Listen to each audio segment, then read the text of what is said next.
Marco Rubio spoke at the Trump rally that took place yesterday in Allentown, Pennsylvania. Marco Rubio is a Republican senator representing Florida, and Marco Rubio is of a Cuban background and generically part of the Latino electorate that is running away from Trump as fast as they can after the comments made on Sunday by comedian Tony Hinchcliffe about Puerto Rico being a floating pile of garbage. So here's Marco Rubio speaking at the rally, and he seems confused about why he's supporting Trump. And from what he says, it sounds like Marco should be supporting Kamala Harris. We are tired of being a country where everything is bad news.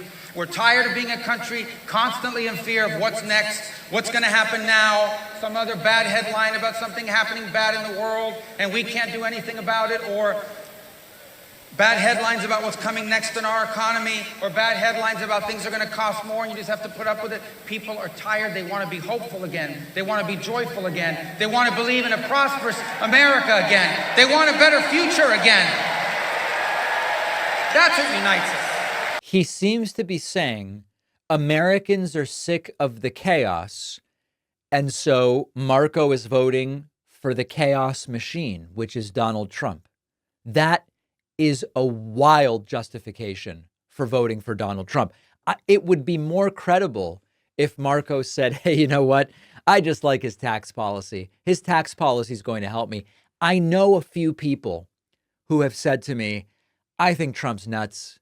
I'm disgusted with the things he says. I'm disgusted with the things he does.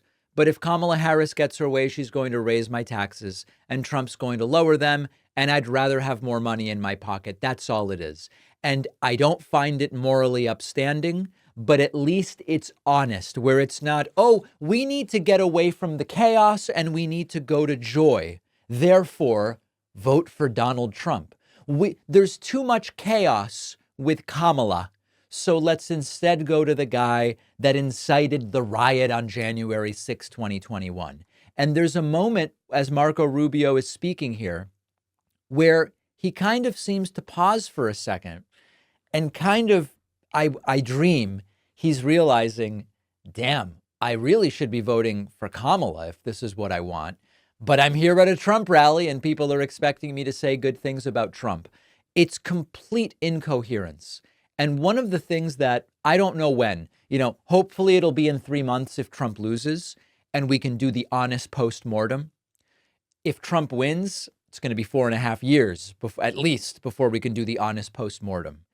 It would be great if at some point a large swath of these people who supported Trump were willing to publicly kind of cop to what they did and go, yeah, I was just led by groupthink and peer pressure, but it was all bad. It really was. And I wouldn't forgive them because they're knowingly being deceptive about this. I wouldn't forgive them. But I would at least acknowledge that all along, they were part of the grift. They were part of the bamboozling of the electorate into telling people who, some of whom don't seem to know any better. Sadly, I know that it's like we don't want to take agency away from people, but some of these people have just been grifted and bamboozled and they don't seem to know any better. They were part of the grifting. They were part of the bamboozling. Marco Rubio absolutely is part of that. Nikki Haley absolutely is part of that. Chris Christie was part of that, and he opted out now, where there are still some repercussions. He's not going to be close to the president if the president is Donald Trump. He's given that up because of the things he's said. I respect that to a degree. We've got a fantastic bonus show for you today. Mysterious statues are popping up in Washington, D.C. What are they? What is going on? The Washington Post has now seen 10% of its subscribers cancel because they decided they will not be making an endorsement for president this time around. And Steve Bannon is out of prison, and he says he is empowered now. Yikes. Empowered to do what? We will talk about all of it on today's bonus show. Sign up at joinpacman.com. And remember to pre-order my forthcoming book, The Echo Machine. I've got to get an update on pre-orders. I need to do that. Add your name to the pre-order list at davidpacman.com/echo. I'll see you on the bonus show and be back tomorrow, just 5 days as of tomorrow, before this major, major election. I wrote a book. This was so much work and a long time coming, but I am thrilled about how it turned out, and I hope you will read it. The book is called The Echo Machine. The 10-second summary is I explain how things broke in American politics, how to fix it, and which countries have already figured it out. No matter who wins in November, we need a plan, and that's what the book is about. If Trump wins, the book is a warning about how we got here and how to prevent it from getting worse. If Kamala Harris wins, the book explains what we do with this incredible opportunity to improve the lives of Americans.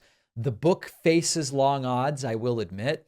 There's the belief that to have a successful political book, you need corporate media, and that it really can't be done successfully with an independent media platform like mine. But I believe that we can prove them wrong. I hope you will order the book today. You can get The Echo Machine at davidpakman.com/echo, on Amazon, Barnes & Noble, Audible, Kindle, anywhere that books, ebooks, and audiobooks are sold. You can also call any local bookstore, ask them to order The Echo Machine by David Pakman. No matter where you get the book, you will get the free pre-order bonuses, including a signed book plate. After ordering, just go to davidpakman.com/freebookstuff. davidpakman.com/freebookstuff. To get the free stuff. Let's do this.